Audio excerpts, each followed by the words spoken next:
This is quiet horror. The third night after moving into this dilapidated rental, I finally understood the true terror of living alone. 6 months after graduation, I had been drifting through this Tier 1 city looking for a place to stay. With a limited budget, I finally settled on this one-bedroom apartment on the 6th floor of an old residential area. It had no elevator. The layout was cramped, and the natural lighting was abysmal. Even during the day, the living room remained shrouded in a layer of gray shadow. The bedroom in particular never saw the sun. Opening the door released a damp smell, a mixture of old wood and dust. The landlord was a tight-lipped, middle-aged man. When collecting the rent, he hurriedly pointed out the meters for water and power. Before leaving, he stared at the bedroom for a long time, looking as if he wanted to say something. Finally, he only left me with one sentence: "Don't mess around at night. Go to sleep early."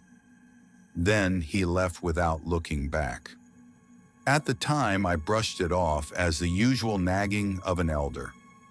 My mind was full of the joy of finally having my own space.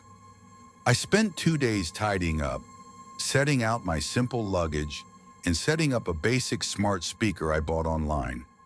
I placed it on my nightstand, thinking it would provide some noise for company and make it easier to control the lights. The smart speaker was a minimalist white. When powered on, it emitted a soft, eerie blue ring of light that was exceptionally prominent in the dark. I was used to staying up late, scrolling through my phone in bed. The speaker sat quietly on the nightstand, occasionally responding to my commands to play soothing music or read the weather. The first 2 nights were uneventful, save for the natural gloom of the house. But on the third night, I was jolted awake by a mysterious chill. It wasn't the cold of an air conditioner. It was a bone-deep, piercing chill, as if someone were standing by the bed, staring directly at me. My body tensed. I didn't even dare to breathe too heavily. I snapped my eyes open. The bedroom was pitch black except for that familiar blue light from the speaker. The light was dim, but enough for me to see the sight before me. The bedroom closet door had been pushed open, leaving a narrow crack. I remembered clearly that before going to sleep, I had pushed the sliding door shut tightly. It was an old wooden closet. The doors were stiff and required effort to move. There was no way it could have loosened on its own. My heart skipped a beat. My hands tightened on the quilt, my fingertips icy. In the darkness, everything was terrifyingly quiet. I could only hear my own accelerating heartbeat and the faint hum of the speaker's electrical current. I stared fixedly at the gap in the closet, my heart pounding. I kept trying to reassure myself. It's just the wind. The window wasn't closed tight, and the wind blew the door open. But the windows in this old house had excellent seals. I had specifically closed them before bed. Not even a breeze could get through. I couldn't even convince myself. Just as I summoned the courage to reach out and turn on the bedside lamp to see what was inside, a faint reflection flickered within that gap. It looked like an eye. A pitch-black eye, devoid of any light, was staring at me motionlessly through the crack. The blood in my veins seemed to freeze.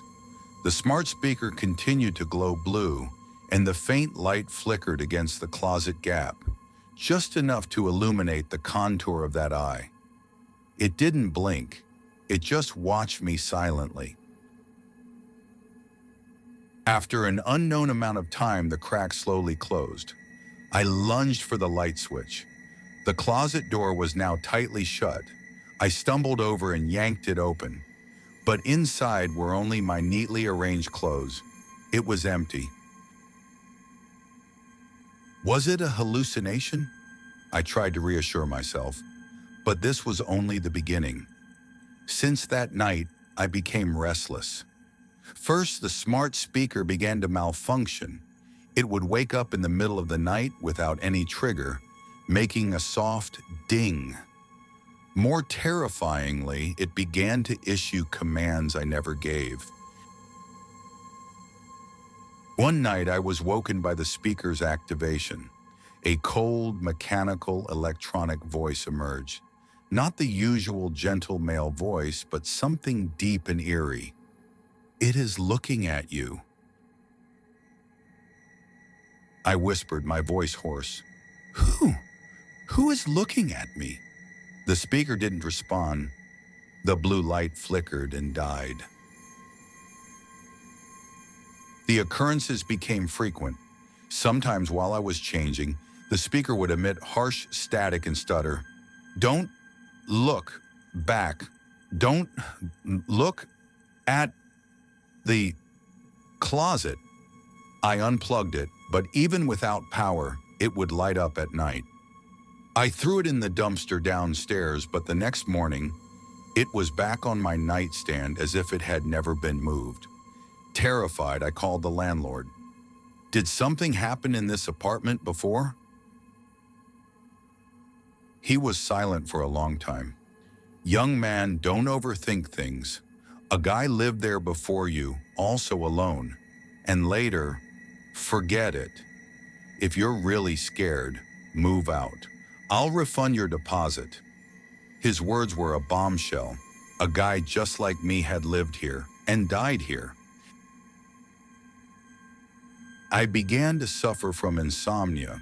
The smart speaker started playing strange, sorrowful male humming that echoed through the silent house.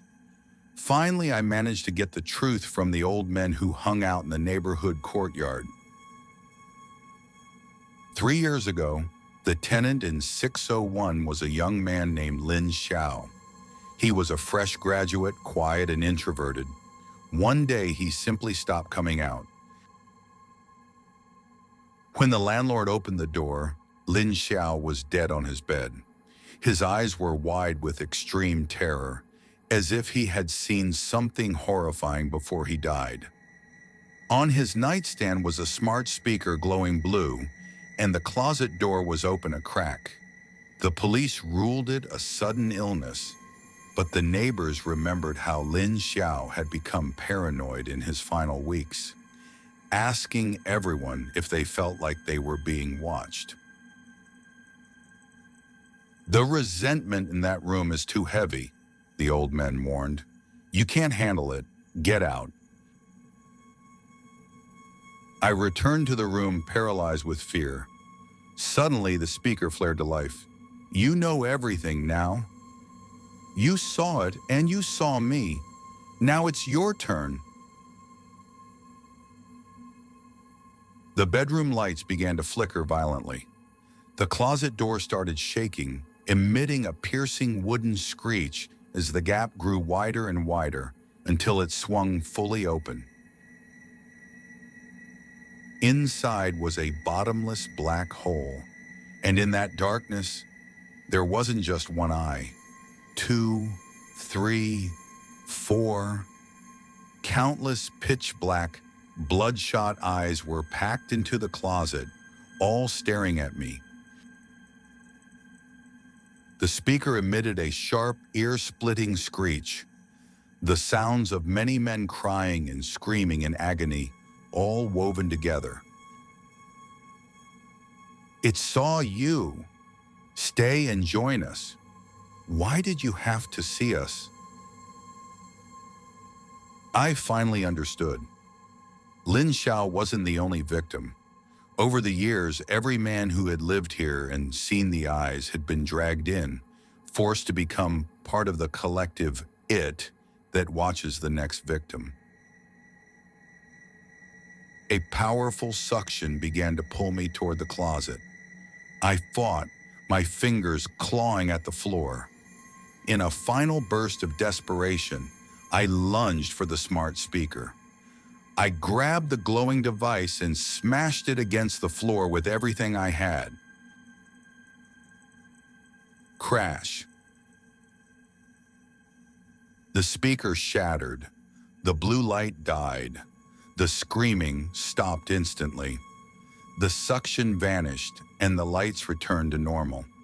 The eyes in the closet began to fade, revealing only my normal clothes and blankets.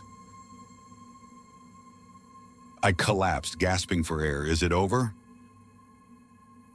Then out of the corner of my eye, I saw the closet door. It began to slide, slowly, silently. It stopped, leaving a microscopic crack. Inside the crack, a single pitch-black eye was once again staring at me. From the shattered remains of the speaker on the floor, a tiny, faint blue spark flickered back to life, an unblinking light in the dark. It has seen me, forever it has seen me. I stared at the crack, falling into total despair. That gaze will follow me until my last breath, until I too become the next it hiding in the closet. Some stories should stay unheard.